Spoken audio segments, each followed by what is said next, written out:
Hi, and welcome to a special edition of Journeys from Lagos to Brooklyn. I am Donatella. My guest with us. What's Yes, your name, young man? Sean Williams, Welcome, Sean Williams. and your hostess with the mostest, Bird. King Adebayo. I just, for some reason, I just went back to the Cosby Show. Remember on the Cosby Show, they had Rudy's boyfriend's name is Bird. And so every time I say Bird, I think about, hey, how are you, Tim? We have a special guest. Let's see. You can unmute his mic, Tim. You can unmute your mic. All right. I think you're on mute, Tim, on your side. Oh, I'm gonna. Do you see? There we go.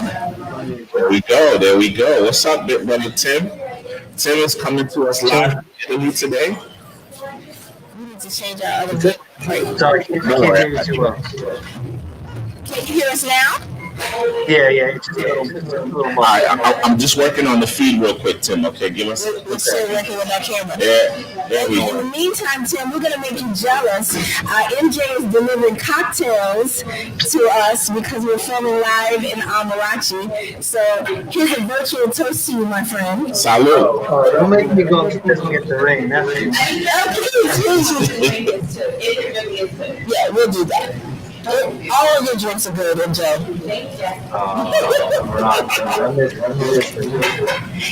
Tim usually is here for Thanksgiving, but this year he recently got married in Italy. Really? So yes, congratulations. They are adjusting to married life. And so he's actually going to be spending, and plus with all the COVID craziness going around in the world, I guess he won't be making the trip to the States for this Thanksgiving. So we're joining him remotely from Italy. What town or city are you in, Tim? I'm in a small town about 2.5 hours from Rome. It's on the near Termini. What's it called? It's near Termini. Naples, Rome, other side of the Naples. Isn't there like wine and stuff in Naples? There's lots of wine everywhere. Okay, I know my shit a little bit, man. I know my shit a little bit, bro. Everybody here makes their own wine at home, and they all make their own olive oil. Now, Tim told me, I was on the phone with Tim last week, and he told me an amazing story about how he got a house for free in Italy. So a lot of you guys that saw my post this morning that talked about me leaving if they shut us down again, Italy is on my radar. Tim, can you share that story with us? Sure. Yeah. So my partner and I, we just got married. We're starting a school, kind of an interactive sort of practical application and not theory. But, most schools are just reading books. We're trying to do sort of a radical implementation of alternative and sustainable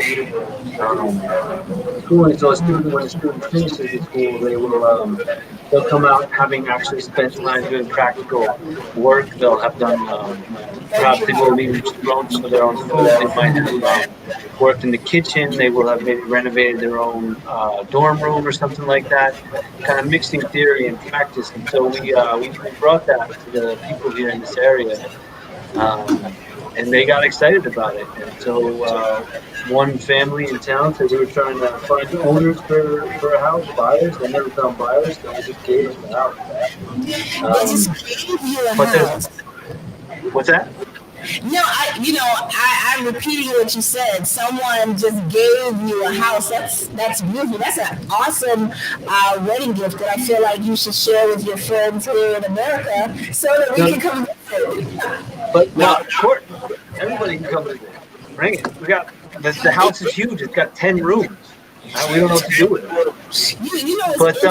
it. But the thing is about it though is in Italy there's a lot of these small towns that are they're up in the hills and they're getting the population is getting older, and the young generation they move off to some city somewhere, and there's a lot of these €1 houses where basically for like $1.20 you can buy a house. So our house was free, but there's a lot of towns. If you Google €1 homes, Italy, you can get like a house. I mean, you got to renovate. It's old. Maybe Yeah, it's got it's some still serious good. problems, but Old you put traditional. 20,000 euros into it to renovate it, and you got a house for 20,000 euros, and and you're in some place nice and warm, and only in Brooklyn, $20,000. I mean, imagine Yes, having a house on the near the coast in Italy for 20,000 euros. Let's come visit. that is that is Yeah. amazing. So Tim, also, a lot of people, we got to know each other from Franklin Avenue, um, where you were a young aspiring activist. So was I. And those those good old days. Where what was it? It wasn't Yeah. Black Lives Matter. There was something else that we were involved with. It was like something Wall Street. Wall Street. What was it? What was it? I don't remember. Remember Occupy. the Occupy Wall Oh, Street, yeah. But anyhow, me and Tim been running not really because of Occupy Wall Street, because Tim has done and is currently doing great philanthropic work in Africa, in Sierra oh, okay. Leone, and being that at the time, my mom, my brother, we still had our hospital in Nigeria, and I wanted to see if we could parallel the work they were doing in Sierra Leone in Nigeria. Unfortunately, of course, my mom's passed away, my brother's passed away, so the project is pretty much on hold. But we're still trying to somehow figure out a way to get this work done. But can you tell us a little bit about your program that you started in Sierra Leone?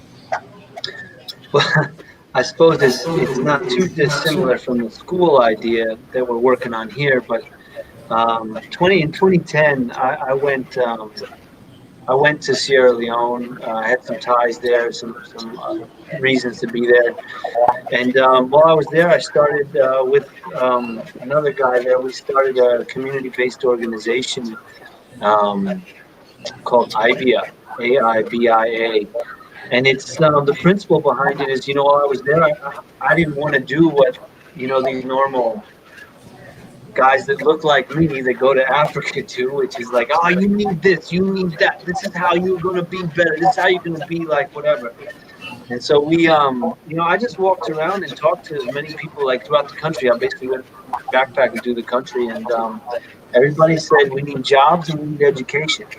And at that time, you had to pay for education. So we decided to set up a community-based organization, nonprofit, that would focus on trying to take small donations from the States or from Europe or from wherever, and put that into sort of a non-profit but revenue generating. Like we're trying to run a business like we would see a business in the States, Right. but it would all be not for profit. It would all be based on how to make money in Africa and keep money in Africa using donations from abroad.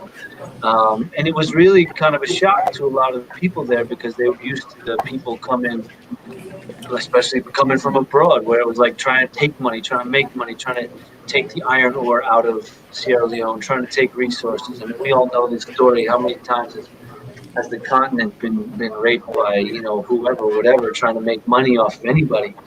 And so we've been just setting up a project. We've got an office in this town, a city called McKinney. It's in the north of Sierra Leone. And in that, we're setting up a computer program there right now. We're trying to do a little like funding drive for a remote computer learning project, so that we would take laptop computers from high school to high school and doing computer literacy training, like basically by delivery in the high schools. So that's what the project we're working on now. We have an at-risk youth program. We have a women's cooperative that's growing food for themselves and for their community as a collective of 10 women together on a piece of land that we obtained. The principle behind it is just, people there know what they need. People there know what they want. And we as an organization are just trying to help facilitate that. So that's basically the project, and hopefully we can get the thing with the hospital moving in Nigeria. That would be something I think that both Bub and I would say is pretty close to our hearts at this point. So Can I interrupt and ask one question? I just want him to repeat the name of the program for people who are listening and just heard a lot of great information. If they wanted to try and contribute, how can we support you here in the States? Well, so the name of the organization is IBIA. It's AIBIA. The website is ibia.org. I wouldn't call it the most professional looking website, but it gets you some information. There is a place to donate on that. We are in the process right now of getting a 501c3 for that. So that will be hopefully within the next 2 months. We should get that back. But money can also come through that, whatever. But we're making some. What Bob and I were talking about last week is really making some transitions. We just got a pretty good donation to be able to get that all that stuff legitimated, 501c3 and all that. But yeah, you can go to ibia.org, and there's a donation button on there. But also contact information. Just contact me and we can figure things out or whatever. But within a couple months, we should have the legitimate tax-free status. And, yeah, I mean, anybody that wants to come, be a part of it. It's not just about money. It's about doing things and getting back and getting on the continent. And that's where life originated, right? So. Absolutely. I wanted to introduce our celebrity for the day, Ms. Prince Dynast Amir, coming to us live from Sierra Leone. I saw his Instagram on Saturday as he was on the plane, boarding and flying, going to the homeland, and I was so jealous. I was angry. I was mad. I was happy. It was just all these rush of emotions. And he landed safely in the homeland, and we want to wish him well, wish him safety, good travels, and also welcome him to our show, our platform, to tell us all about what he's seeing in Sierra Leone. And as it happens, Tim is doing work there, so I thought it would be great to just kind of connect the both of them, so we can see how we can move the bread forward. I mean, the one thing that we're about is about uplifting Africa, empowering Africa, and also at some point returning to Africa. So, Dynast, even though we disagree violently on political views, we can have a conversation. We should. We can have a conversation, man. Listen. I'm done with you in that. Okay. My guy won. That's all I want. Stuff we have in common. But feel free, brother, anytime. Welcome yourself. Tell us, about yourself and what you're doing. Yeah, my name is can you guys hear me okay? It's like a little, the latency, it's a little loud, but choppy. Hold on one second. Let me give me 1 second. Let me switch cam here. But the picture crystal. The picture is amazing. Yeah. Yeah. Hold on, because I have my other mic in. Let's try this real quick. That's weird. Okay. Did you notice all of my jeans that got drafted? Yeah, we're gonna talk about that in a second. All right. Is that better at all, or? It is a lot better. You can go. Okay, all right. So, name is Dynast Amir. I'm actually currently here in Freetown, Sierra Leone, as we speak. Yeah, so I have my platform, my program is called Search for Hoover, and what we're doing, we're building a bridge between the diaspora and Africa through cultural exchange, excursions and trips to West Africa, primarily focusing on Nigeria and Sierra Leone. So I have a nonprofit 501c3 called Africa Personified. And basically with Africa Personified, what we're doing, we're focusing on renovating and building the traditional temples and also pools as well. So this past, in fact, it was Friday, either Friday or, this past Friday or past Thursday, I'm sorry, this past Thursday.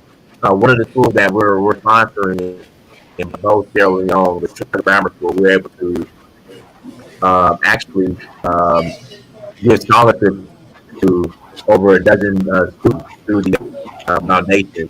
And right now, what we're doing, we are working on building a computer lab for the school as well.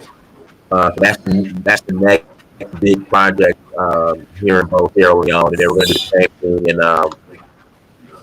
in Nigeria, in Ife and Otoruo as well. So I'm here doing that, and also I'm here setting up my business as well. So basically, everything I'm doing in America, I'm starting to go over to Africa, and we're going to be based in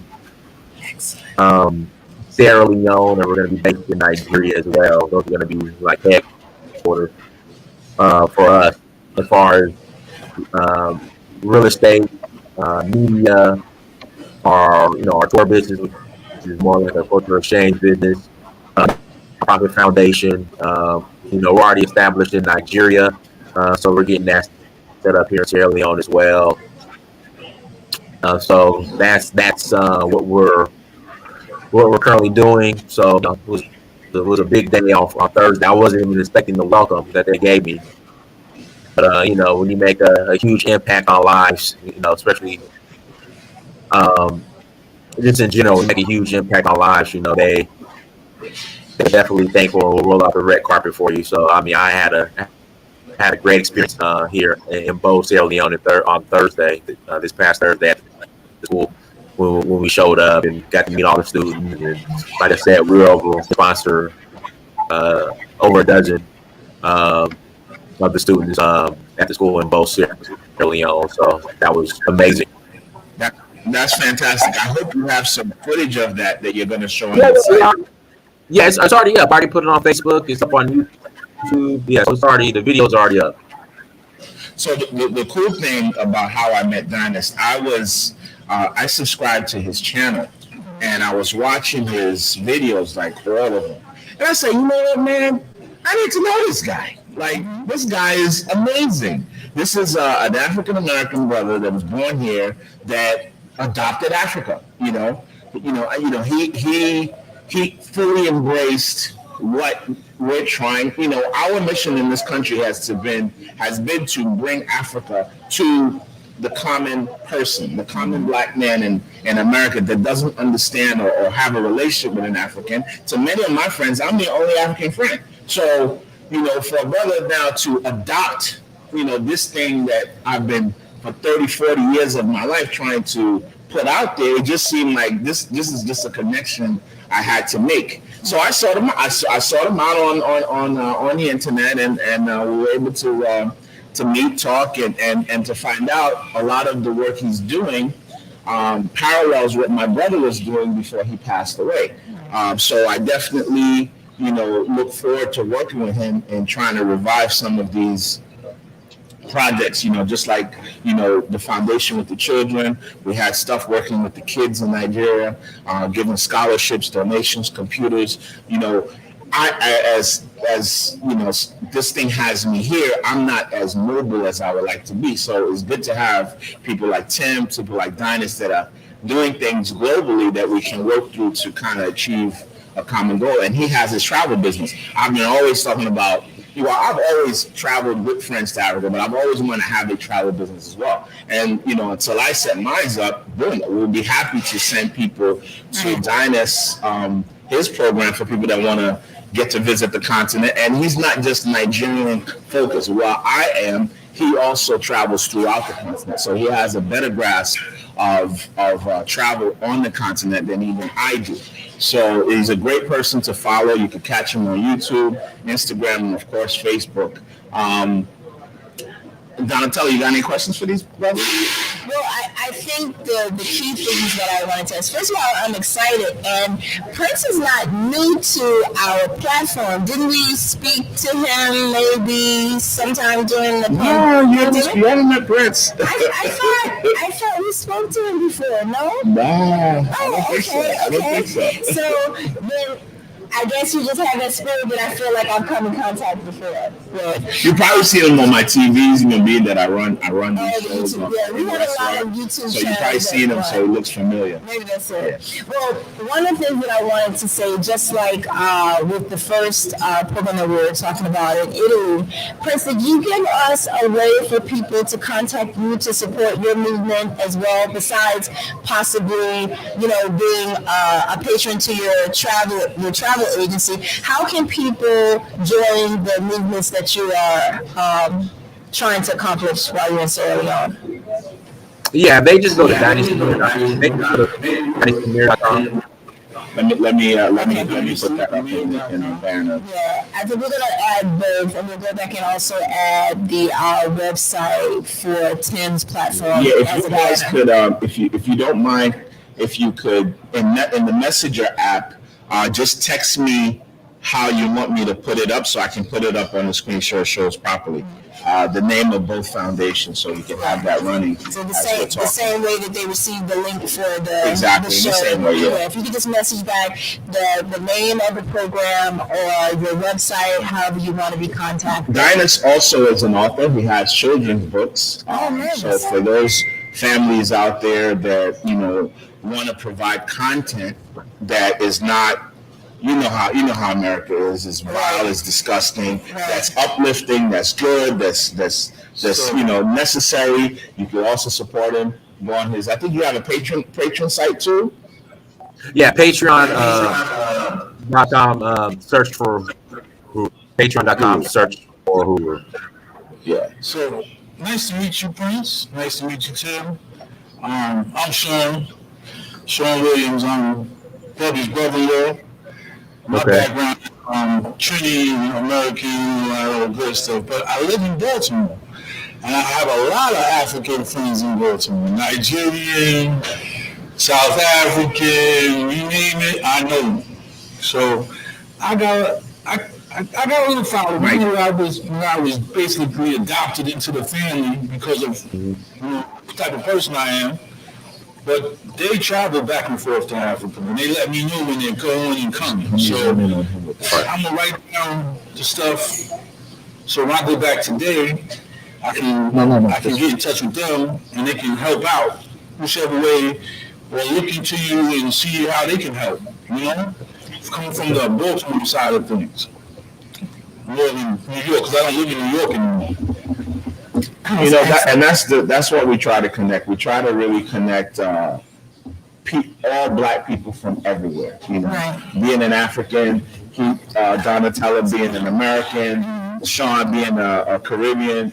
This is really what this whole movement is about. We have to work through these barriers that have been created through our history to work across these lines and get our goals done. So this is kind of really what you're seeing, not just from an ideological point of view, but also from a reality. I married a Trinidadian woman. I work with an American woman, and I'm African. So, this is where this movement has to continue. And of course, Tim is our adopted brother from another, he's on our team. That's how we go. Because Bobby was the first Prince I ever met. You know what I mean? Well, he doesn't like to share. He doesn't like to share that title that he's a prince. So you just let it all out. So at the end of the day, then I moved to Baltimore, and I became friends with another prince, and he has a big family too. So I give you a good story. So he was having his first child, right? So I come through. Is this story about me? So I come through, and then, because of the COVID-19 thing, they couldn't do it in the house. So they did it on the front of the house, in the front yard. Right? They did the baby shower. So I'm not used to this, the way the arranged marriages are. So when my boy got married, he was like, you need to come to Nigeria. I will take care of you, all this, that, and there. So me and my wife was like, that's a good idea, but this is a little too soon for us to go to Nigeria. So I think I was asking Bubby and them about it, this, that, and the third, but I ended up not going. So I did get to meet his wife. So this summer, after they've been married about 2 years, he finally got her to come to the U.S. But during that, when she got here, the pandemic started. So I didn't really get to meet her yet. So at the baby shower, I get to meet her, and I'm like, oh, nice young. She looks young. You know, I was like, oh, that's your wife, but she's pregnant. And Go ahead. we hit it off. So there was a little family dispute, right? Now the uncles, nobody could get the brother to come to the baby shower, right? So the oldest brother, his name is Chico. That's not his real name, but That's good. Let's not get into real names. Chico. So everybody's asking for the brother. Where the brother at? Where the brother at? So I got fed up with everybody. Instead of somebody going, so I called the brother. And I said, yo, this is your old adopted brother. He's like, oh, Sean, what's good? I said, where you at? Oh, I wasn't invited. This, that. I said, the baby has nothing to do with this. You are one of the other princes. Your father and mother not here. You're supposed to represent your family, no matter what. Regardless if you have no argument with your brother or not. Mm-hmm. This is your sister-in-law. Come through. Yo, Sean, whatever. I finally forced him to come. Oh, great. He came, and the whole family was like, oh, who got you to get here? So the Black American brother brought the nations together. Yes, basically, but family is family, love is love. A lot of us here don't follow those scenarios, but the ones that are older try to, and the ones that are younger are still learning. I think we are, and I think what's interesting about your story and the dynamic of how we're connected today, as Bubby was saying, we have Tim, who's in Italy doing a lot for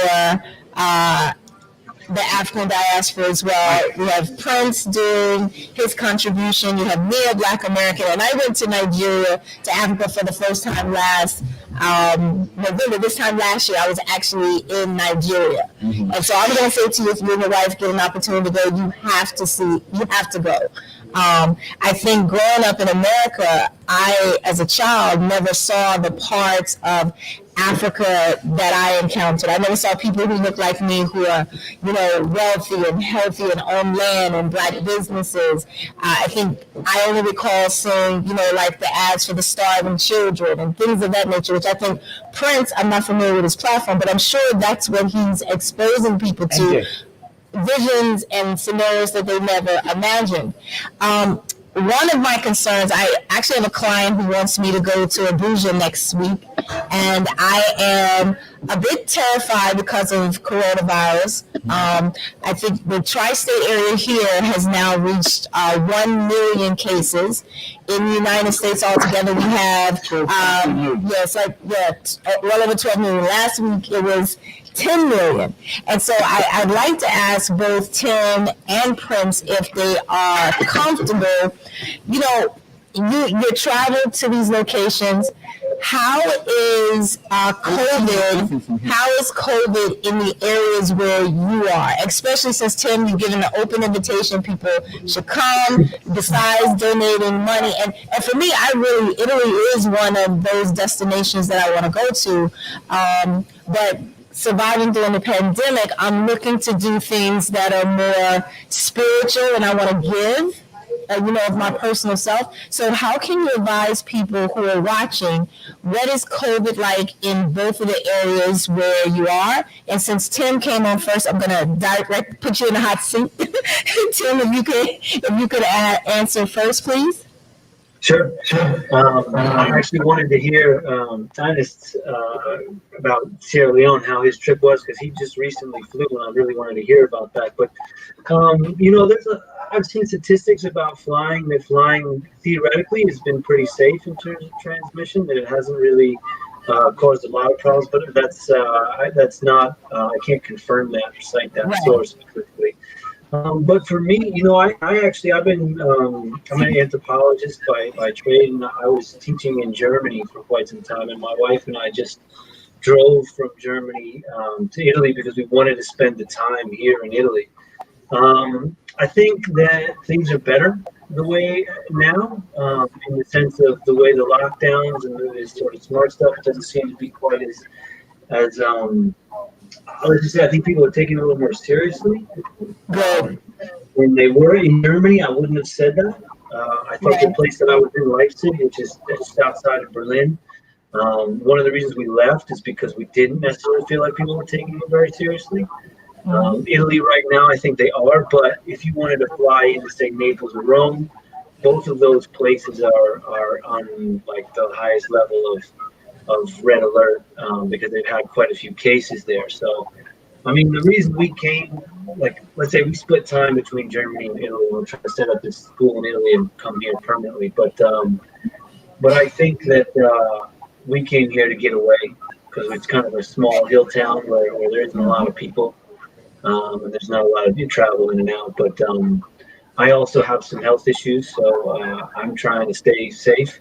And so for me, that's what I would say. I mean, I'm planning on riding the whole thing out. But the one thing that is, like I said, I want to hear from Dynast is that Africa's supposed to be doing pretty well with this, and so now might be a time if you were going to travel, to maybe check out his site and get over and visit him. Before we move to Prince, one more question. Are they wearing masks in Italy in the area where you are? So when you go outside, do you have to wear a mask? Yes. Okay. We definitely do.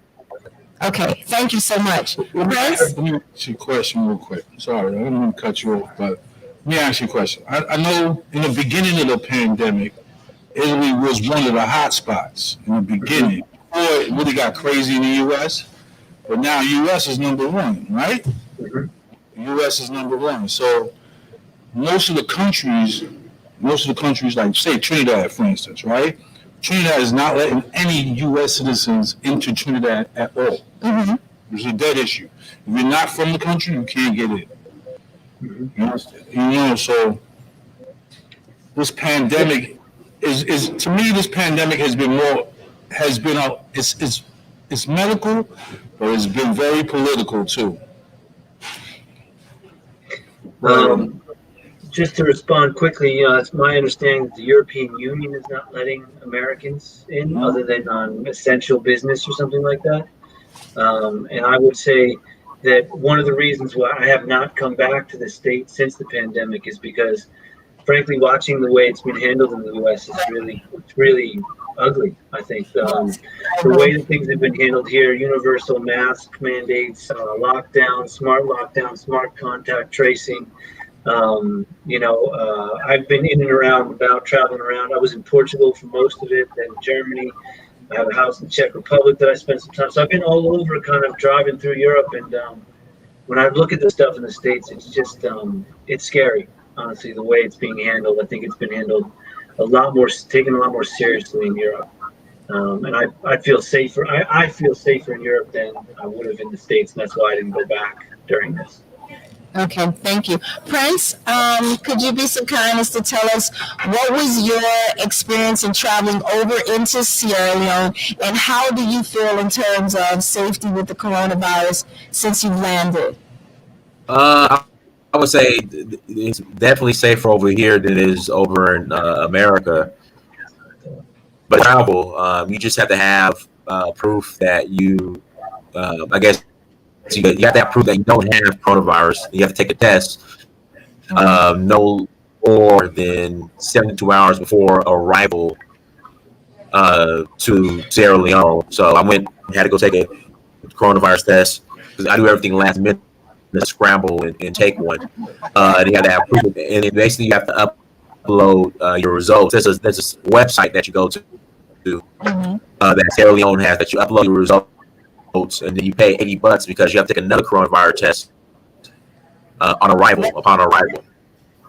There's a slight break when you're speaking, so I just want to reiterate what you said. Okay. You have to take a test within 72 hours of departing from the United States, and upon arrival, you have to take another test before you're let into the country or once you're in. No, so the test that the 72-hour test that you have to take it no more than 72 hours upon arrival to the country. Okay. And then once you take that test, you have to upload it to a website that Sierra Leone has that you have to upload that test to. $80 because you have to take another test once you arrive to Sierra Leone. That's $80. And then basically what they do, it's weird because it isn't a rapid test. So they swab you, but then they let you leave, and then they say they'll contact you. Yeah, then they say they'll contact you. I haven't heard that, but it's been almost a week and I haven't heard back from so I don't know. Sierra Leone seems to be a little more, for lack of a better word, lax in their procedure than the procedure that I'm familiar with Nigeria in terms of when you're leaving. There are multiple tests you have to take, like you said, within 72 hours. Well, before you leave, you have to prove that you don't have it. Upon arrival, and then you have to go somewhere else. And I'm just curious, for either of you who feel comfortable answering, if you were to test positive while you're there, did they explain what the procedure is? Like, do you have to quarantine, Prince, before you can mingle amongst the beautiful people? Well, it's weird because you don't. So once you take your test at the airport, they let you leave. So say your test comes back positive, you're already mingling around with everybody. So I guess you have to go quarantine yourself, and then after the fact. So like I said, it's different. But like I said, back from the people I took the test with once upon arrival, I haven't heard back from them at all. So I guess I'm good. You know, one would pray. I'm sure you are. You look great. Sorry. Give us an idea. What's the temperature? What's the climate like right now? It's cool. I mean, Sierra Leone is cool. I mean, there's really no mask mandate. I mean, some places are like you have to put your mask on. Like when I went to the bank today, open a bank account. You know, they're going to the bank. They said they had to put on a mask. But for the most part, I mean, there's really no mask mandate. What's the exchange rate? For every 10,000 $1. $1. Yeah. 10 to 1. That's not bad. That's like Trinidad back in the day. Nigeria is 40 to 1. 40,000 to 1. It's ridiculous. Now you know when you're looking at all those Nigerian music videos and they have money stacked up to here. You know it's really not as much as you and right now, the being that people aren't wearing masks, like Brother Timothy said, what do you think contributes to the fact why Africa hasn't been hit so hard with fatalities? I know one. Their diet is better than ours. They're not eating the processed food. They're not eating the processed food. So I speak daily with people in Nigeria because I'm asking. You know, I see a lot of people wearing masks. I see some who are not. But for me, just thinking about the underlying issues, when I was in Nigeria, the food isn't processed like what we're eating. They're not eating fast foods. They also are not taking the medications that people are taking here. You know, you bring that up real quick, and this is another thing. One of my friends here, who's Nigerian, he got COVID like last month, like very recently, and he took chloroquine. Okay. And he got over it. Okay. And so I'm very like, we need to study more. The effect of chloroquine on African people, right, and how it's used as a medication for COVID, right, and its effectiveness, and compare that to what's going on here. Well, they did say that chloroquine, you can use it in small doses, but it's very easy to overdose, which is what happened to that couple after Trump announced that you could take it. There was a couple in like Ohio or somewhere that tried to self-medicate and they overdosed. But it's funny that you talk about chloroquine because now, and I'm kind of with. Right, first name? Sean. Sean, sorry. With Sean in talking about the politics as it compares to COVID, because, one day Trump was diagnosed with COVID, the next day he's out breathing on the entire United States and saying he doesn't have COVID. But I don't know if you guys are aware in Italy and Sierra Leone, but the cocktail that he claims he took, the FDA just passed it as being a treatment for people who recently test positive for COVID, who don't have a lot of underlying issues, that they can receive it in small dosages now. And so for me, I'm looking like, do I really think he had it, or was this an advertising gimmick to get people to take it? What are their thoughts? What do you guys think? Here you go. What season is it? Winter? No. What season is it? Tax? No. It's flu season. Flu season, yeah. And across the United States, around this time, is flu season. Mm-hmm. So, in the beginning, a lot of people couldn't be diagnosed with and this is facts. A lot of people couldn't be diagnosed with COVID because flu and COVID look the same. Well, and they didn't know what they were looking for. They didn't know what they're looking for. All right. So now it's the flu season. It's officially the flu season right now. Mm-hmm. Because between, I would say, the end of September and the end of November, the weather changes, but it has its ups and downs. Right. Ups and downs. So one day it'll feel like 70 degrees. That night it feel like. And that's how people catch. And that's how people catch the flu. Yeah. But to me, a lot of people are getting sick because it's flu season, not because it's the coronavirus. That's why I say,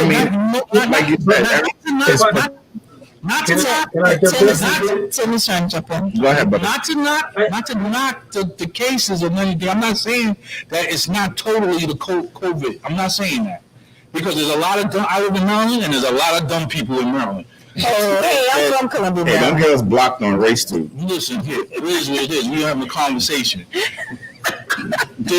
If a lot of people would just do what they're supposed to do, then we wouldn't have the problems we were having. But because of this president, we don't have the virus, we don't have this, and shit was getting even worse. I'm talking about back in March, when he should have just been like, yo, this is what's going on. I need y'all to wear masks. Mm-hmm. I need y'all. If he was smart, and we know he's not, he's stupid. We know this. Any logical person knows he's stupid. I don't know. I thought you said at the beginning of the show, Prince is a supporter. So the day, you can be a supporter for. I wouldn't say Prince is a supporter. But when you say now, this is how you know. He's not saying it now, though. He said it at the beginning. Listen, as a black man, if you were following a stupid white man, but that's not. Listen. I will terrorize you all day long on his politics and his brain. But that's not what Prince said. But we'll let Prince clarify his position. I'm not going there. That's not what I'm trying to have that discussion right now. But Prince, anytime you want to have that discussion, you can have it. And Tim wants to jump in with his comment as well. Let me clarify, Prince, before you go in, right? Mm-hmm. See, where we differ is that Prince is the belief that while we're all shucking for Biden, really, what is the net positive? Because we're all running from Trump and claiming Biden is going to be our savior, but we need to understand that he's not the savior. Yeah, I think we know that. He's just better than Prince. He's better than the devil that we currently have. I'm like summarizing what. That's like saying that development, i.e., the new colonialism, is going to save Africa. I mean, come on now. Yeah. And this is not real. You can't just take one capitalism and rephrase it with another capitalism and say it's going to change everything. And that's what Biden's different than Trump, but he's not a savior. Because he's putting the same system into place. He's not really empowering people. Right. I know, and we all agree on that. But you see, this is during the political season when we needed Biden to get enough votes to displace Trump. Yeah, Because and then I can't take another 4 years of Trump. I don't care what Biden does, right? I've had how many presidents in my lifetime, but I've never had one that I literally thought was going to kill me. And this is the first one that we've had where I felt my life is threatened because of his direct, I don't even know what the word I want to use, right? So that's why this guy had to go. So that's where me and Dynast went separate ways in that, you know, I'm casting a vote for Biden, and he's like, "Why cast a vote? Why vote at all? You know, or you know, I mean, and it goes deeper than that. But let Dynast talk. Let him make his point. Before I forget what I'm getting old. I'm about to forget what I was talking about. So to me, I was in service, 4 years in the Marine Corps. I've been all over the world. I haven't been to Africa, but you know what I mean. I've been in Italy, I've been in Hawaii, I've been, you know, such and such, whatever, through the service. Politically wise, I don't trust nobody because really there's nobody for the people, quote unquote, or our people, quote unquote. There's nobody that will ever get that's really for black people. It's basically got to be for everybody, but there's never anybody that's going to be just for the black people. So it is what it is. I'm 49 years old. I've been seeing Trump was just a mirage. That was a mirage. That was. I don't even think even the white people want to get rid of that one. But you know, what I mean, it is what it is. This COVID-19 thing, MJ, it became a monster. You understand? It became a monster. They could have nipped this in the bud, but certain people took away certain things that we're supposed to be a superpower, right? Am I correct? We're supposed to be a superpower. Technically, the United States is supposed to be a superpower, but they're looking like a third world country because of a certain president. So let them jump in. Right. I want to hear what they're saying. Who's going first? Dynast. Oh, I want to hear. Okay. I think one. I think we say we're supposed to be a superpower. I mean, we look at a third world country. I mean, America, has been in decline even before COVID. I mean, if you just look at like that community, I live in Atlanta, and I mean, if you look at certain demographics or community, I mean, America's been in decline. I mean, from education-wise, we're lacking. I mean, but when you say superpower outside of the military, because we have, you know, we use our military to be some muscle. I mean, everything else when it comes to like just having a normal, decent standard of life, we're not even like the top 20 in this world. So when you say superpower, you're just saying that we have a strong military, but outside of that, see, you're breaking up quality of life. I didn't want to go that deep into it because at the end of the day, education-wise, we are very far behind in a lot of countries. And I'm Trini, so at the end of the day, I knew that since I was like 9. So at the end of the day, that's nothing different. That hasn't been changed in years. Poverty-wise, we're better off than a lot of countries, poverty-wise. Even though there's a lot of poverty over here. Wait, but I got to interject. I don't know. What do you mean by poverty? And also, how does that equate to inequality? Because the U.S. is one of the most unequal countries in the entire world. And when we talk about poverty, it's like we can look at measures that say, okay, well, we have TVs, we have computers, we have so on and so forth, but do we have enough food? I mean, and this is one of the true measures of it. I mean, the homeless population, the food population, you know, the starving, you know, food insecure populations. I mean, these are exceptionally high, and it depends again on who you're measuring it. It's like, okay, we want to measure ourselves against some wherever, but if you look at, and this is honestly, this is one of the reasons why I have sort of stayed in Europe, is because these things are just taken care of. Healthcare, I don't have to worry about it. Nothing. Got I it. feel you. It sounds good, but in history itself, there's only certain populations that are up there. In history itself, right now, U.S. is on decline. It's going to be a change soon. See, okay. Let me just speak a little bit on this.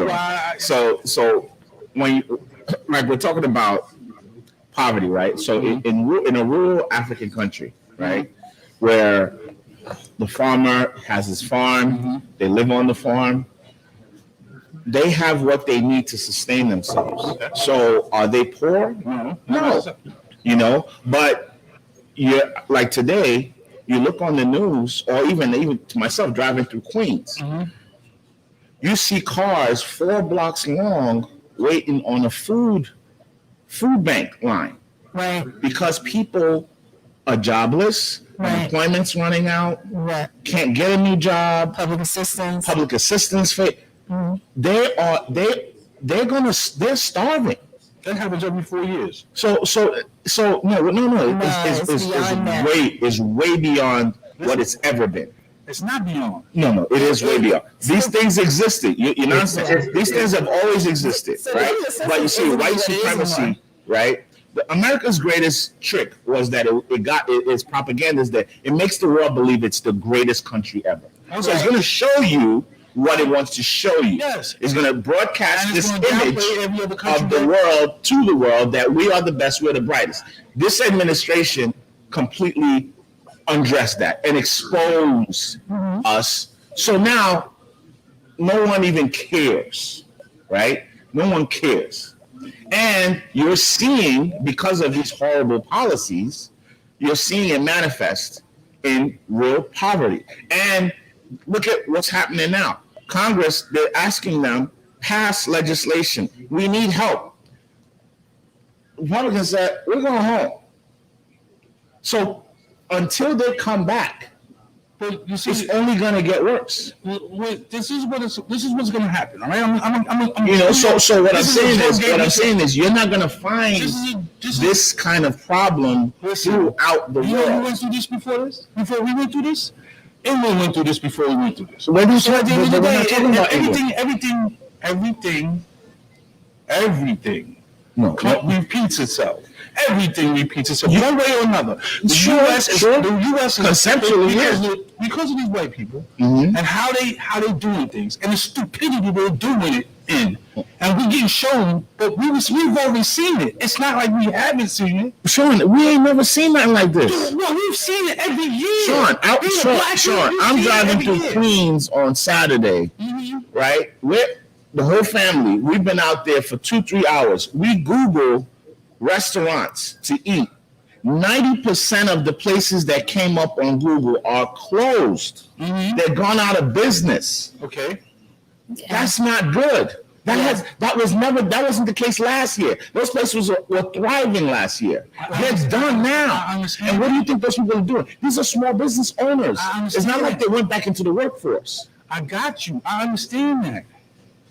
So what I'm saying is what we're experiencing right now, it's not happening just in the black community. It's happening everywhere. Absolutely, and that's what we're talking about poverty. Themselves, but it's also disproportionately affecting this is happening. This is like right with the crack epidemic, right? Because they put it into the hood, they thought it was going to stay in the hood. This is the same shit on a different level. Because they put it in the hood, they thought it was going to stay in the hood and we can wipe it. No, this affects everybody. Yes. On the same level. So when it starts affecting them, then change has to come. Because if it wasn't affecting them, it is affecting, because if you look at those food banks in North Dakota, in Texas, they're all nothing but white people. Okay, then. And they still not doing nothing about it. But they're white Republicans, and they not doing nothing about it. Unfortunately, in the African American community, Native American community. I don't mean to cut. I'm sorry. We need to let our guests talk. Sorry, I know we play like the referee. Please tell me. This COVID-19 thing is. Go ahead, Tim. You were saying? I was just going to say, I mean, if you get the virus, you get it. And it's an equal opportunity sickness or killer or whatever. But at the end of the day, because of the socioeconomic and political realities that marginalized communities in the U.S., such as the Black and Brown communities, Native American communities, that's what they're facing, is that it has disproportionately affected those communities. More people of color have been dying of it proportionally than, obviously there's more white people that have died, but as a percentage of the population of that subgroup category, more it has affected Black and Brown communities more. So I think we have to look at that and say, why is that? And of course, there's no biological difference between black and white, but there is a socioeconomic and a racial difference. And those things have to be looked at, I think, very clearly. About the masks before when you were saying about flu season. I think one of the things that they kept saying to us about COVID-19 was, if you're outside and you're not, you're breathing in air from, stay socially distanced, as soon as you get inside in a small room, you're breathing everything that everybody else is breathing. And that's why flu season hits so hard, because it's cold, everybody's inside, and you're breathing in all the sick germs. And it's not just the flu season. You have to remember that this summer in the United States, we were outside during a bad time more than ever. You had people protesting. You had the voting, the elections. I mean, in New York, we handled it pretty well with making the first election that we had early in the summer, where everybody remoted. I gotta use the bathroom. Oh, go ahead. Where everybody voted remotely, but then there were some states, especially those states where they were highly behind Trump, where people stood in line and actually exposed even more people to it. So what I think is happening now, along with flu season, is you're seeing the ramifications of people who, after we came out of lockdown, young people who needed to get outside. I think there was one trip where 70 kids went to Mexico and they all came back with COVID. Prince, it looked like you wanted to say something. Were you about to? No, I think said what I needed to say. I think so. But yeah, I just think I just personally believe it's just facts that outside of the U.S. military, when we say world power, like what are you basing that off of? Because in every measurable, as far as when you're comparing healthcare, education, standard of living, we're not even the top 20 in the world when it comes to that. So.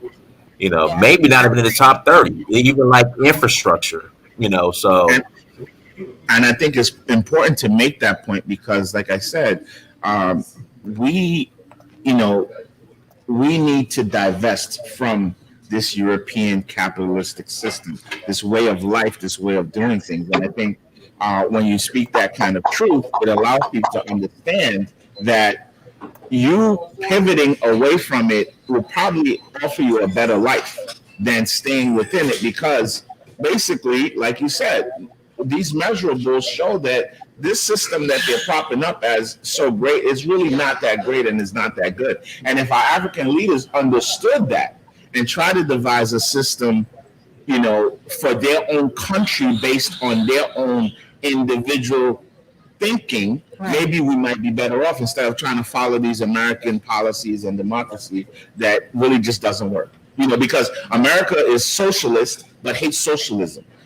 We have welfare and public assistance and all things, but you put an umbrella on it and call it socialism, and all of a sudden it's a bad word. So there's too much hypocrisy in the system for an average person to even understand it. So the pivot, we have to start pivoting away, and that's why it's important to lay these facts straight, so people don't understand that America is not the greatest thing. Because if you go to Nigeria, if you go into these countries, they think America is the greatest thing. They think we have to be American. We want to look like you, want to talk like you.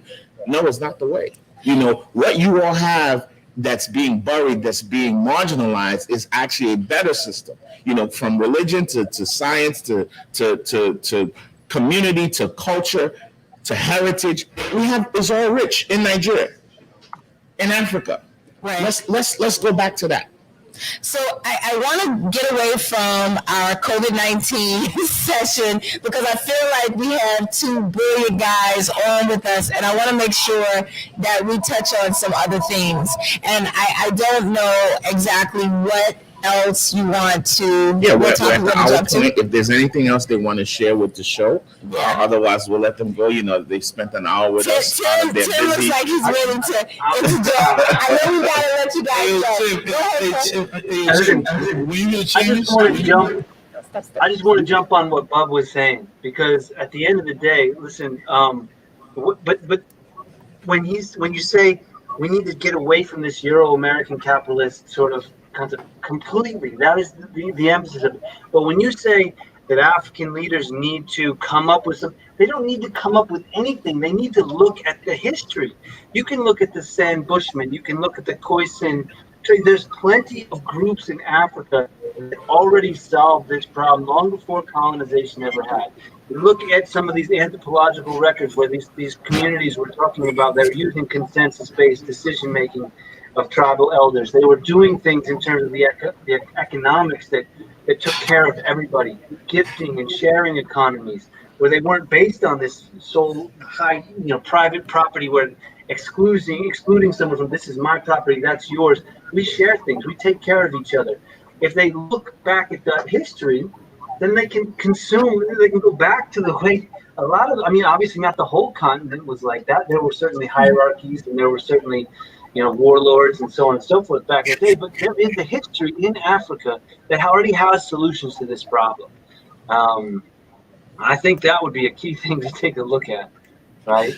No, you're right. You're right. Being that we live in a we're very, I hate to use tribalistic. In Africa, we have yet embraced this unified concept of Pan-Africanism.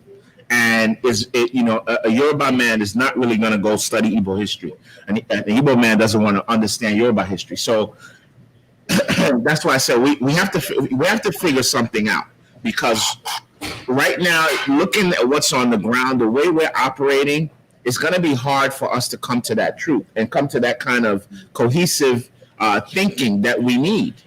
And there is no one leading that march towards it. There's no one leading the movement. We don't have any Kwame Nkrumahs anymore. We don't have any, the great Jerry Rawlings is gone. Muammar Gaddafi, for whatever he did, he's gone. So where's that voice that's going to bring Pan-Africanism back, where it's okay to study the Bantu. It's okay to study, what do we call it? Timbuktu, to go. We're very tribalistic. In my own country, you don't have people marrying from one side of the country to the other. So how do we get beyond that? This whole divide and conquer system that they imposed on us has really worked. And I would love to hear you guys' ideas about how to overcome that. Well, if you really think about it, it worked. The best place it worked at is here. It's here. Yeah. Before it went overseas. The best place it worked. Well, it was overseas too. It was overseas, but at the end of the day, we're here. We're in the United States. Well, some people are overseas right now, but we won't call it that. The only way it changes here is you got to go back to the nucleus. You got to go back to the Bill of Rights. That's the only, you got to change from there and come forward. That's it. Because the Bill of Rights. The white man does not allow you to change his Bill of Rights. This ain't got nothing to do with him. What we're saying is, this is about us. I understand that. You know what I'm saying? We are part of the whole world. No. Yes, we are. We're a part of the whole world. We're everywhere. We're everywhere. But the Bill of Rights does not cover everywhere. The Bill of Rights is not the Bill of Rights for humanity. I understand, but if we want a real change, you can't just change little bullshit here and there, because at the end of the day, it's not gonna work. You gotta start from the nucleus and come forward, yo. They got to. Where's the little bullshit you speak of? I'm saying Congress is. For you to get change in this United States, you're gonna have to change all of Congress, everything, the whole thing. But we're talking not just the United States. We're talking globally. I understand that. But I'm here. I'm not in Africa. True. But what I'm saying is exactly that's my whole point. Most black people don't live in America. I'm talking about what most black people need to do. And the American Constitution is not going to help most black people. All right, so what you're talking about is the same thing that I'm talking about. Is that you want the tribes to come together instead of being, all right, I'm gonna take over this one, and then, you know what I mean, call it there, it is what it is. You want them, all right, I can learn from you. I can be from Egypt and go down to South Africa, South Africa. I can go from Trinidad to Jamaica, and it's all good. Yeah, but right now, the Jamaicans don't think Trinidadians make good curry. Like you say, if we don't come together, it's not going to work. So how do we affect that? Well, one good example. I feel like I'm talking a little too much, but just let me get this one last example in. But the reparations debate in the States, right? It never gets in front of Congress. It never gets really heard, right? But the Caribbean nations came together as members of the Commonwealth, the former British Commonwealth, and they had sued England for reparations for all of the countries in the Caribbean. And so I think that's a good example when you say coming together. It's not tribally coming together, but you have a group of countries that were marginalized. And they are now joining together to try to draw attention to a regional plight of people. Haiti is not part of that. It's part of it, but it's not really part of it. And as soon as somebody different, and they refuse to pay, even though they are wrong. Of course, Haiti. But there is a collective group of countries coming together, trying to fight a shared fight. I'm just trying to support what Bob was saying. England doesn't have the money to pay back, and France definitely doesn't have the money to pay. They have it, but they're not giving it up. They can just cancel the debt. Cancel the debt. You know how much money that is right there. Haiti is one of the richest in history, the richest in the Caribbean. And France took it all just so that they can have their little bit of independence. They had to pay. Oh, I'm sorry. Okay, so I know that I have no idea. What time is it in Italy right now? I'm curious. It is 10:42 at night. And Prince, where you are, what time is it there? It's 9:42. Okay, so with that said, I know it's late in the evening. I don't know if you gentlemen have had dinner. I just want to make sure anything that you want to leave our viewers with, because we are streaming live on Facebook, YouTube, Twitch. I just want to make sure anything that you want to say that you get an opportunity to add it in before we let you guys go, because I know you have a lot to do, maybe rest. No, I mean, just overall, just thank you for having me on. And, usually I usually fly out of New York to go to Africa. The tickets are always cheaper. But for some reason, man, the tickets there hasn't been a big difference between the price of tickets flying out of New York versus Atlanta. But I still got to come through to Amalachi out of I still got to come through. But like I said, usually when I fly out of I go the night before to New York, stay a night, and fly out that following morning. So, we definitely got to connect in person soon. But, thank you for having me on. Thank you. Yeah, thank you for hopping on the call. We appreciate you guys spending this good hour with us. I hope, when we ask again, give us a little update. You guys won't mind coming back on and blessing with your global experiences. Yeah, yes, sir. Really excited, and I want to make sure that I don't make Sean feel bad, because Sean is our local guest and he just jumped in impromptu today, so I'm happy to have you here as well. To Tim, you're on probation. Don't just be good for the next 5 years. He's so much in the marriage, the probation. Be good for your next 5 years. He couldn't hear you. I said you're on probation. There's a probationary period for 5 years. All right. I got you. Well, thank you, gentlemen, so much. Prince. Yes, sir. Yes, sir. I frequent Atlanta, Maryland, and New York. So I do a big barbecue, but because of the pandemic thing, you know what I mean? If you want to come out, do a little speech, whatever, have a good food, some good food, whatever, it is what it is. Whenever the pandemic is over. That goes for you too, Tim. I need you to bring some stuff from Italy, yo. It is what it is. We're gonna have a good time, all right? Well, thank you guys, man. I appreciate y'all. No problem. Definitely. Okay, good night, gentlemen. So this was really exciting. Our special impromptu day. Bob is no longer operating the camera, so make sure you pay attention. I'm talking, and it's all on our superstar visitor. But that's great. This was really nice, and I think, Bob, do we have anything else that we need to address today? Are you having your sports show tonight? Yes, the sports show is coming on. If you guys want, we can keep going. You know, we could deal with our current climate. I think maybe we want to put it in a separate live as opposed to the ones we do with other people. That's cool. Yeah. Why don't we end this live? And you guys can come back and join us in a few moments. We'll send you out notifications. And once again, thank you everyone for being here for a special edition of Journeys from Lagos to Brooklyn, where we feature. Hey, Tim's still here. Hey, Tim. Please don't do anything rude like they do in the Zoom. Did you know what's great? Luckily, we didn't come back and Tim was undressing.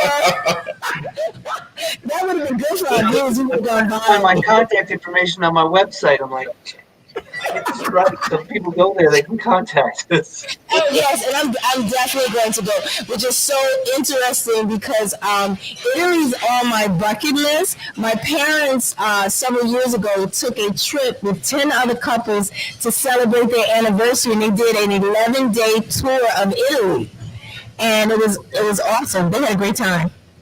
So we're just about to cut off now. So good night, Tim. Good night, world. We're going to end our live now. Bob, could you end it for us, please? Thank you. That was